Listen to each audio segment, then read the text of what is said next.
Hello friends, good afternoon. Before geography video lecture we learn about the Brazil lesson. In that the Brazil lesson we learn about the physical division of India. Okay. So now in this video lecture we learn about the physical division of Brazil. But before that going to the physical division of Brazil, whatever we learn into the physical division of India, according to the physical division of India, we will divided the whatever the subdivision are related to the India. So I hope you all the study that the physical division of India. Now later on we start the physical division of Brazil. Is it clear? So according to the I learn about the physical division of India, Brazil. So in front of your on a green board there is the given the map. So this map is related to the Brazil. So you notice that the figure 2.1 that is show the map of Brazil. So what we there is a given the map of Brazil, we learn about the whatever the parts are related is known as a compare. While we learn the lesson that is the physical division of India, and the same second part we learn the physical division of Brazil. So we compare whatever the comparison, whatever the same things or whatever the differentiate thing between the India and Indian physiography and the Brazil physiography. Is it clear? So as part compare we think about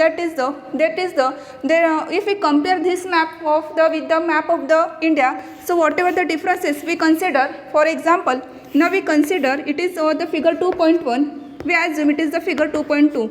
This figure we consider it is the map of India, north, south, west and east. What we learn about the difference between the map of India and map of Brazil, is it clear? So I learn about there is the whatever the islands, that island situated in the south side of the India, but the same thing is not happen with the Brazil. According to that, when we learn about the whatever the islands or whatever the oceans are related to the Brazil, so that there is all the sides are changes. Where is the sides are changes? In the map of the Brazil, there is the sides of the changes. For example, that is that sides means whatever the ocean is, sides are change. So I learn about the whatever the situated, where is the situated of the map of Brazil, or where is the Brazil is situated. So the Brazil is situated on the south side, it is the South America eastern side. Now we learn how the south side of the eastern America, for example, we consider beside of the map of Brazil, Brazilच्या बाजूला जो काही south America आहे त्या south अमेरिकेच्या साईडने तो आपला eastern core तयार करतो. म्हणजे साऊथ अमेरिकेच्या तो ईस्टर्न साईडला ब्राझील आहे. तर मग आपण साऊथ अमेरिकेची ईस्टर्न साईड बघूया किती कशी असते बघा. वी ॲझ्युम इकडे जो आहे हा साऊथ अमेरिका आहे, थोडा खाली जर आलं तर इकडे हा जो आहे हा साऊथ अमेरिका समजू ॲझ्युम करूया. मग साऊथ अमेरिकेच्या आपण 4 साईड बघूया, कारण आपण हा साऊथ अमेरिकेच्या ईस्टर्नला आहे असं म्हणत आहे. मग आपल्याला हे काय करायचं आहे, सिद्ध करायचं आहे. मग आपण ॲझ्युम करूया की हा साऊथ अमेरिका आहे. काय करतोय आपण ॲझ्युम करतोय की हा साऊथ अमेरिका आहे. हा साऊथ अमेरिका असल्यानंतर आपण साऊथ अमेरिकेच्या तो ईस्ट साईडला ईस्टर्न साईडला म्हटलेला आहे. मग आपण ॲझ्युम करूया की हे साऊथ अमेरिका आहे. तर मग साऊथ अमेरिकेचे आपण 4 पार्ट करतोय, केले बघा. साऊथ अमेरिकेचे आपण 4 पार्ट केले. आपल्याला नेहमीप्रमाणे आपण पहिल्या व्हिडिओमध्ये पण बघितलं की वरचे side means upper side, below side, this side and this side. Is it clear? So we very well know that what, yes, this is north, this is south, this is west and this is east. Am I right? Correct. North, south, west, east. आपण south अमेरिकेच्या 4 दिशा काढल्या.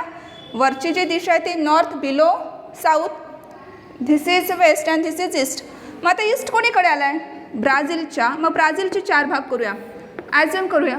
तुम्ही पण करून बघा. पुस्तक आहे, पुस्तकामध्ये पेन्सिलने नोट डाऊन करू शकता त्या मॅपवरती. बघा पुस्तक जर असेल तर पुस्तकामध्ये दिलेला आहे मॅप. हा बघा पेज 3.2 फिगर 3.2 ब्राझीलचा मॅप आहे. त्या ब्राझीलच्या मॅपमध्ये बघा पेन्सिल घ्या, पेन्सिलने नोट डाऊन करा, त्याच्या 4 साईड काढा बघा. मग आपण या ब्राझीलला कन्सिडर करूया. We consider this is the map of Brazil. मग ब्राझीलची आपण ही नॉर्थ घेऊया, ही साऊथ घेतली, ही वेस्ट घेतली आणि ही ईस्ट घेतली. बरोबर आहे. मग ब्राझील हा साऊथच्या वेस्टला आहे, ब्राझील हा साऊथ अमेरिकेच्या वेस्टला येतो. बरोबर आहे. आणि साऊथ अमेरिकेच्या ब्राझील हा ईस्टला येतो. कळतं ना? हां, ही ईस्ट आहे. साऊथ अमेरिकेची ही ईस्ट आहे, तर ब्राझीलची ही वेस्ट आहे. बरोबर आहे. So we can say what we prove that the Brazil is located the south eastern side of the South America. South अमेरिकेच्या ब्राझीलला ईस्ट साईडला येतो. So we can prove it. Is it clear? In this situated. मग आपण बघतोय की आपण काय लर्न करतोय की ब्राझीलचं आपल्याला फिजिकल डिव्हिजन लर्न करायचं आहे. फिजिकल डिव्हिजन म्हणजे काय की how the Brazil is divided into the separate part. जसं आपण इंडियाचा अभ्यास केला, इंडियाची फिजिओग्राफी ज्यावेळेस आपण लर्न केली त्यावेळेस आपण नॉर्थ इंडियन प्लेन बघितलं, आयलँड बघितले, प्लॅच्यूज बघितले, कोस्टल प्लेन बघितले, घाट्स बघितले. In the same side we also learn the some physiographic division of Brazil. आता फिजिओग्राफिक डिव्हिजन ऑफ ब्राझील म्हणजे whatever the physical structure that is the physiography, that physiography is also known as the topography.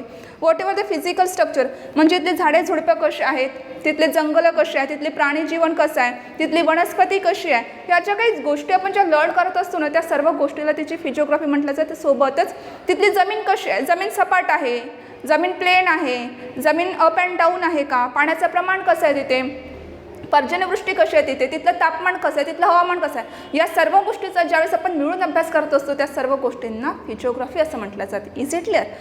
So why learn the physiography of Brazil we consider now we once again divide the 4 part of the Brazil map. So what? This is north, this is south, this is west and this is east.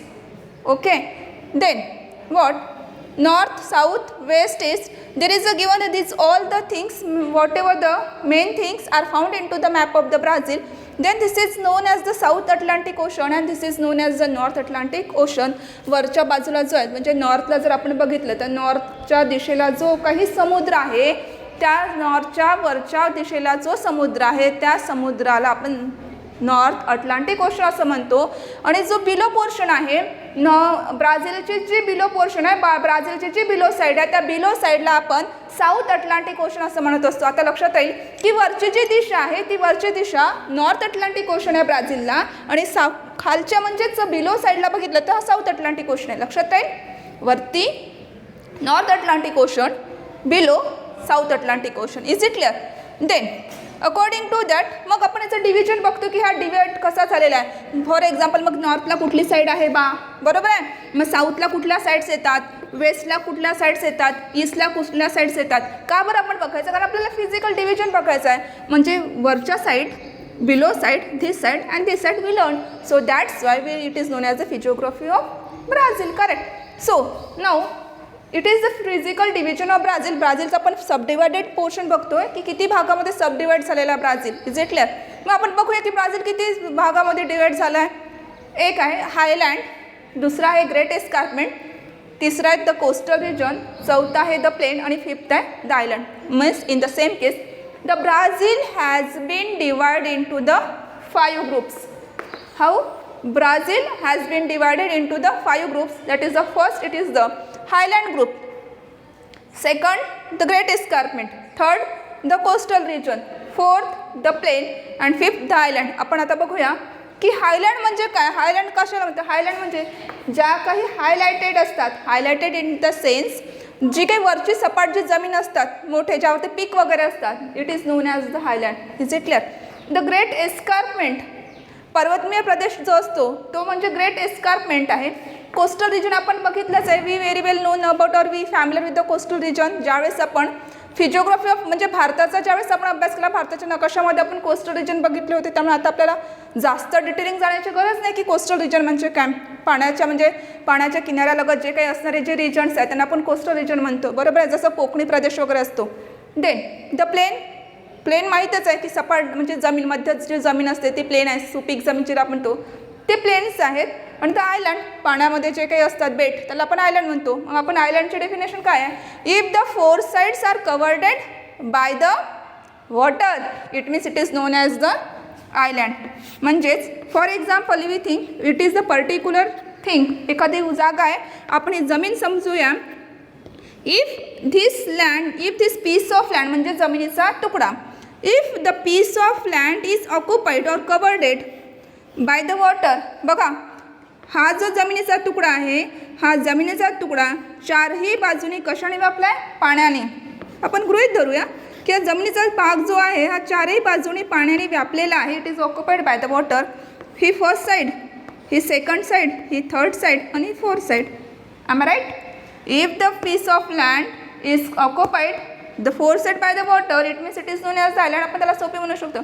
If the piece of land it is surrounded, four sides are surrounded by or covered by the water, it means it is known as the island group. Is it clear? म्हणजे काय learn केलं आपण की Brazil जो काही हा 5 टप्प्यांमध्ये विभागलेला आहे, फिजिकल डिव्हिजनमध्ये तो 5 विभागलेला आहे.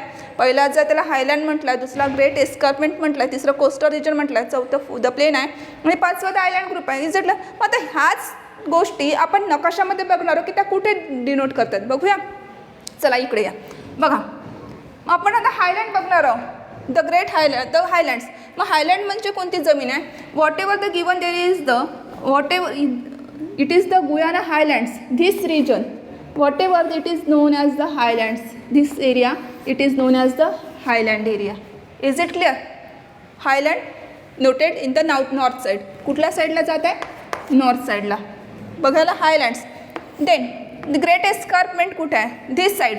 This side it is known as the great escarpment. तुम्ही पण पेन्सिलने आपलं जे टेक्स्ट बुक आहे त्यामध्ये नोट डाऊन करू शकता की ग्रेट एस्कार्पमेंट कुठे आहे. आणि गुयाना हायलँड्सची जी जमीन आहे तिला आपण हायलँड असं म्हणत असतो. म्हणजे जी नॉर्थ साईडच्या वरची, म्हणजे नॉर्थला, नॉर्थ मीन्स परच, तर नॉर्थ जी आहे ती north it is known as the Highland. This side, this portion it is known as the escarpment, it is known as the great escarpment. याला ग्रेट एस्कार्पमेंट का बरं म्हणतात आपण हे नंतर बघणार आहोत पुढील भागांमध्ये. हा जो एरिया आहे, ही जी जागा आहे, ही जी जमीन आहे तिला आपण एस्कार्पमेंट म्हणतो. आणि नंतरचं जो आहे ते कोस्टल रिजन, ही जी साईड्स आहे समुद्र किनाऱ्यालगत जी साईड आहेत हिला पण आपण कोस्टल रिजन्स म्हणतोय. नंतर आहे the plains. According whatever the given area, this given area it is known as the plain and according to that the island. Whatever this South Atlantic Ocean and North Atlantic Ocean, behind that there is the number of the islands.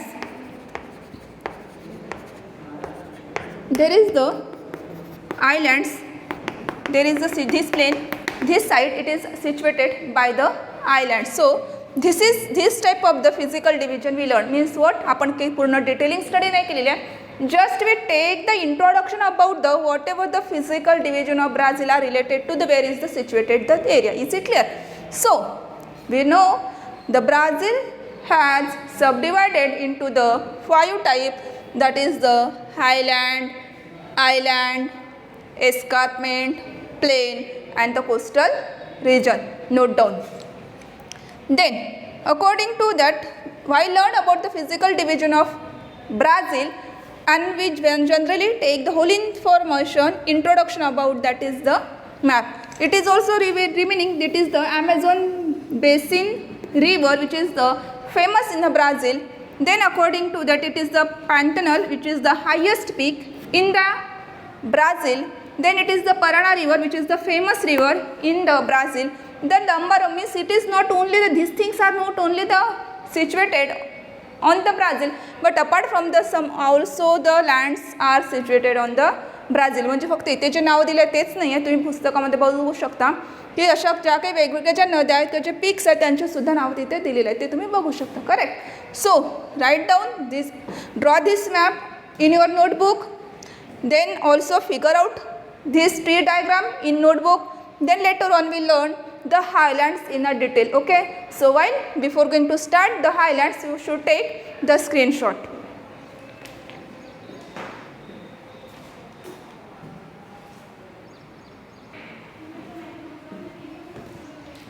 बघा, आपण पुन्हा आपल्या मुद्द्यावरती येतोय. काय बघितलं होतं आपण? Physical division of Brazil बघितलं होतं. आता त्या फिजिकल डिव्हिजन ऑफ ब्राझीलमध्ये जो आपण पहिला जो डिव्हिजन बघितलं होतं ब्राझीलचा, हायलँड, आपण आता त्याच्याविषयी डीपमध्ये स्टडी करू. The highlands which is known as the highlands बघितलं आपण की that is the Guyana highlands and it is known as the Brazilian highlands. So we consider the part between the Brazilian highland towards the Guyana highlands which is the mainland of the Brazil, which is from the Guyana highlands to the Brazilian highland. This Guyana highland to the Brazilian highland which is make the south core of the South America, which is the Guyana highlands up towards the Brazilian highlands. Is it clear? Then what we learn about that, the according to that the physical division of the highlands, while learn the physical division of highlands, the first we have to prove that the southern Brazil is occupied by the extensive plateau. What? The southern Brazil is occupied by the extensive plateau. Now what is the meaning of the plateau? ऐकला आहे plateau म्हणजे काय? Yes, definitely. प्लॅच्यू म्हणजे जो काही प्लॅच्यू आणि प्लेनमध्ये काही डिफरन्स नाही. प्लॅच्यू म्हणजे पण जमिनीचा तुकडा होतो, प्लेन म्हणजे पण जमिनीचा तुकडा. Is it clear? The whatever the plateau, आपण जेव्हा जिओग्राफिकल लँग्वेजमध्ये जेव्हा अभ्यास करत असतो तेव्हा त्यामुळे जमिनीच्या तुकड्याला आपण प्लॅच्यू म्हणत असतो, जो काही जमिनीचा भाग आहे. So the southern Brazil is occupied by the extensive plateau. Southern, आता साऊथर्न साईड म्हटलं कुठली, हे पॉईंट तुम्ही नोट डाऊन करत चला बुकमध्ये. 2 मार्कासाठी आपल्याला एक्सप्लेन करायला येतं की what is the meaning of the highland, explain the Brazilian highlands, asking for the 2 marks. Okay, so note down that. The southern Brazil is occupied by the extensive plateau. Extensive plateau म्हणजे मोठमोठे जे काही जमीन आहे, सर्वात मोठी जी जमीन आहे ब्राझीलमधली ती कुठपर्यंत आहे? Guyana highlands toward the Brazilian highlands which is the southern Brazil is occupied by the extensive. Southern Brazil, आता साऊथ ब्राझील म्हणजे काय? नॉर्थ ही आहे, तर मग साऊथ हीच असेल ना. मग साऊथ साईडची ही जी काही लँड आहे, is it clear? This land, it is totally occupied the big land. It is known as the plateau. Is it clear? So that's why the southern Brazil, म्हणजेच ही side, this side, this southern Brazil is occupied by the extensive plateau. Is it clear? Note down. Then second, Guyana Highland extend toward the French Guyana. Is it clear? Second, Guyana Highlands extend to the French Guyana Highlands. कुठे आहे बघा, हा Guyana Highlands आहे. Is it clear? This is known as the Guyana Highlands. This Guyana highland extend म्हणजे कुठून कुठपर्यंत आहे बा? एक्सटेन्शन. कुठून एक्सटेन्शन म्हणजे आपण काय म्हणू शकतो जिओग्राफी, व्याप्ती. एखाद्या जमिनीचा तुकडा कुठून कुठपर्यंत व्यापला, it means it is known as व्याप्ती, extension part. So this the Guyana highland extend to the French Guyana. ही गुयाना हायलँड्स आहे, ही Guyana highlands extends toward the French, इथून इथपर्यंत. This is the extension of the Guyana highlands to the French Guyana. म्हणजे इथून याची जो extension part आहे, म्हणजे ही जमीन इथून तर इथपर्यंत व्याप्ती झाली. कशाची? Guyana highland extend to the French Guyana. Then Roraima, Para and Amapa, this is also in to the north of the Brazilian. ही जी साईड आहे, आपण ॲझ्युम करतोय, एक्झॅक्ट मॅप नाही आहे, इथल्या या ज्या साईडला जर तुम्ही वरच्या साईडला जाल तर या वरच्या साईडला हे तिन्ही तुम्हाला रिजन पाहायला मिळेल. That is the रोमिरा, Para and Amapa. नंतर the highest peak, Pico de Neblina. Highest peak, peak म्हणजे जमीन, सर्वात जमीनचा तुकडा किंवा जो पर्वतमेय प्रदेश म्हणतो. Is it clear? The highest peak, Pico de Neblina. कुठला? ब्राझीलचा. मग वी लर्न, बघूया की हायेस्ट पीक पिको दे नेबेलिना कुठे आहे. आपल्याकडे समोर मॅप आहे, हां, Pico de Neblina. That is the highest peak in the Brazil which is the distance, which is the kilometer, that is the meter, not kilometer, meter, 3140. Is it clear? Then last बघतोय आपण की Brazilian highland altitude. Altitude म्हणजे उंची. The Brazilian highland altitude 1000 meter. Brazilian highland कोणता आहे? Yes, this is known as the Brazilian highland. पुस्तकात तुम्ही बघू शकता. The Brazilian Highland has the altitude म्हणजे ब्राझिलियन हायलँडचे समुद्र किनाऱ्यालगत की त्याची जी उंची आहे, समुद्र किनारपट्टीपासून त्याची जी काही उंची आहे ती कितपर्यंत आहे? That is the 1000 meter. पण what sometime whatever the another region of that the Brazilian highlands, कुठे कुठे जी ब्राझिलियन हायलँड्सची जी काही जमीन आहे ती कुठे कुठे तिची तर 500 मीटर आहे, तर कुठे कुठे ती 1000 मीटर आहे. Is it clear? So that is all about the highlands which is known as the physiography division of Brazil. Consider the highlands. मग आपण काय बघितलं हायलँड्समध्ये की हायलँड म्हणजे जमिनीचा जो काही सर्वात मोठा जो उंच भाग आहे तो कुठून कुठपर्यंत, त्याची व्याप्ती कुठपर्यंत आहे, मग तिथले हायेस्ट पीक कोणते आहे, मग त्या हायेस्ट पीकची जी काही व्याप्ती आहे ते कुठून कुठपर्यंत आहे, मग त्याची लांबी कुठपर्यंत आहे, या सर्व गोष्टींचा आपण अभ्यास कशामध्ये केला? हायलँड्स आहे. हा प्रश्न विचारला जातो, explain the highlands in the point of view exam. It is asking for the 2 marks, so you should prepare. Okay, so मग बिफोर गोईंग टू कन्क्लूड, आपण इथेच आज थांबणार आहोत. Before going to conclude our this video period of the geography 10th standard which is known as the physiography of Brazil. Learn the physiography and drainage. So we learn काय काय बघितलंच आपण की आपण मॅप बघितला, मॅपमध्ये फिजिकल डिव्हिजन ऑफ ब्राझील बघितलं, मग तो किती भागामध्ये विभागलेला आहे. त्यासोबतच आपण काय बघितलं की हायलँड्स बघितला, पहिला भाग घेतला. हायलँडची आपण डिटेल स्टडी केलेली आहे. Then after that, in a second video period, we learn about the coastal plains, island, plateau. These all the things we learn in a next video period. So till you should study these all the topic, these all the points and prepared for the test. Okay, thank you. Goodbye.